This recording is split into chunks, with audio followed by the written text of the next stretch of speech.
আজকে জীবনে প্রথমবার আমি এইরকম ভাবে সেজেছি। আর এই লুকটা আমি ক্রিয়েট করেছিলাম আমার বার্থডের দিন। অনেক দিন থেকে ইচ্ছে ছিল এইরকম একটা ড্রেস পরে আমি সুন্দর করে সেজে একটা লুক ক্রিয়েট করব আমার বার্থডের দিন। আর আজকে কিন্তু আমি লেন্সও ক্যারি করেছিলাম। লেন্স পরতে আজকে আমার ভীষণ রকম প্রবলেম হয়েছে। অনেকক্ষণ ট্রাই করার পরে আমি অ্যাটলিস্ট লেন্সটা পরতে পেরেছি। লেন্সটা আমি এখানে ওয়ান টাইম লেন্স ইউজ করেছি, অ্যাকোয়া লেন্স। এরপর ফেসটাকে ভালোভাবে ক্লিন করে আমি এখানে ময়শ্চারাইজার, প্রাইমার সবকিছু ইউজ করে নিয়েছি। আজকে আমি সাহস করে বুকে পাথর চাপা দিয়ে আমি আইব্রো ট্রাকেও ড্র করছি, কারণ আইব্রো ড্র করতে আমি একদমই ভালোবাসি না, কেমন যেন আমাকে দেখায়।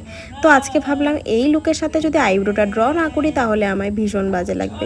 তাই রিস্ক নিয়ে আইব্রোটা ড্র করে আমি আই বেসটাও লাগিয়ে নিয়েছি। সবসময় কিন্তু আমি লাইট ওয়েট মেকআপ করতেই পছন্দ করি, কিন্তু অন্য দিনের তুলনায় আজকের মেকআপটা অনেক বেশি হেভি আমি ক্রিয়েট করব। আইব্রোটাকে আমি কিভাবে শেপ দিয়েছি আশা করি ভিডিওর মাধ্যমে তোমরা বুঝেই গেছো। এভাবে তোমরা বাড়িতে ট্রাই করবে, সেলফ মেকআপে অবশ্যই হয়ে যাবে।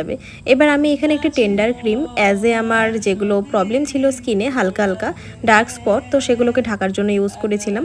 আর এখানে ক্রিম হাইলাইট হিসাবে আমি এখানে একটি ফাউন্ডেশন ইউজ করছি, যেটা ছিল রিকোডের 02 ফেয়ার শেড। যাদের কাছে কনসিলার থাকে না তারা কিন্তু তোমরা একটু ফেয়ার শেডের ফাউন্ডেশন দিয়েও কিন্তু ক্রিম হাইলাইট করতে পারো। আমি যত ব্লেন্ড করছিলাম আমার নিজেকে যেন অদ্ভুত লাগছিল, মনে হচ্ছিল অনেক বেশি সাদা হয়ে যাচ্ছে, অনেক বেশি মোটা লেয়ার হয়ে যাচ্ছে। তবুও আমি সাহস নিয়ে পুরো মেকআপটা করেছি। এইটুকু করার পরেই আমি আর ক্রিম ব্লাশের দিকে এগুলামই না, আমি ডিরেক্ট পাউডার দিয়ে পুরো মেকআপটাকে সেট করে দিয়েছি। এবার আমি ডাইরেক্ট একদম ইনপুট হয়ে গেলাম, যেটা হচ্ছে powder blush, powder highlighter, powder contour, এগুলো দিয়েই আমার ফেসের স্ট্রাকচারটাকে একদম ঠিকঠাক করে নিলাম, যেগুলো মানে শেপ দেওয়ার কাজে দরকার হয়। এখন আমার ফেসটা অনেক বেশি সাদা দেখতে মনে হলেও পরে কিন্তু এটা ঠিকঠাকই হয়ে গেছিলো, কারণ আমার ফেসে ফাউন্ডেশন খুব তাড়াতাড়ি অক্সিডাইজ হয়ে যায়। এবার ভাবছি আমি আই মেকআপ কী করব। আই মেকআপে আমি উগ্র একদমই করতে চাইছিলাম না, তাই আমি ব্রাউন কালার শেড দিয়ে খুব সুন্দরভাবে একটি লাইট ওয়েটভাবে আই মেকআপ করেছি। আর ওয়াটার লাইনে একটু কাজল ইউজ করেছিলাম, আর আই বলটাতে মানে হচ্ছে লিডে আমি একটু শিমার ইউজ করেছিলাম, যেটা হচ্ছে হাইলাইটার প্যালেট থেকেই ইউজ করেছিলাম, আর কাজলটাকে হালকা ব্লেন্ড করে দিয়েছিলাম। তো এই হচ্ছে এইভাবে আমি আই মেকআপটাকে কমপ্লিট করেছি। আর মাস্কারা লাগিয়ে নিয়েছি। ল্যাশের দিকে তো একদমই জাম্প করিই নি, কারণ ল্যাশ লাগালে আমি আর মানে কি বলবো। এবার নিউড কালারের লিপস্টিক পরে নিয়েছি, আর ড্রেসটা পরার পরে কিন্তু আমি লিপ গ্লস বা লিপ শাইনার ব্যবহার করেছিলাম।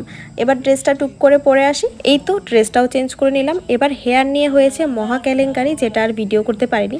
পুরো হেয়ারটা আমি নিজেই করেছিলাম, আর পেছনের কার্লগুলো করার জন্য একটু বুনুর হেল্প নিয়েছিলাম। এই ছিল আজকের লুক। তোমাদের কেমন লাগলো আজকের লুকটা? আমার তো ভীষণ ভালো লেগেছে। অনেক দিন থেকে ইচ্ছে ছিল এই শ্যুটটা করার, প্রি বার্থডে শ্যুট, তো এটা আজকে আমি করে নিলাম। আশা করি লুকটা তোমাদের অনেক ভালো লেগেছে। দেখা হবে পরে সুন্দর একটা ভিডিওতে। চলো টাটা।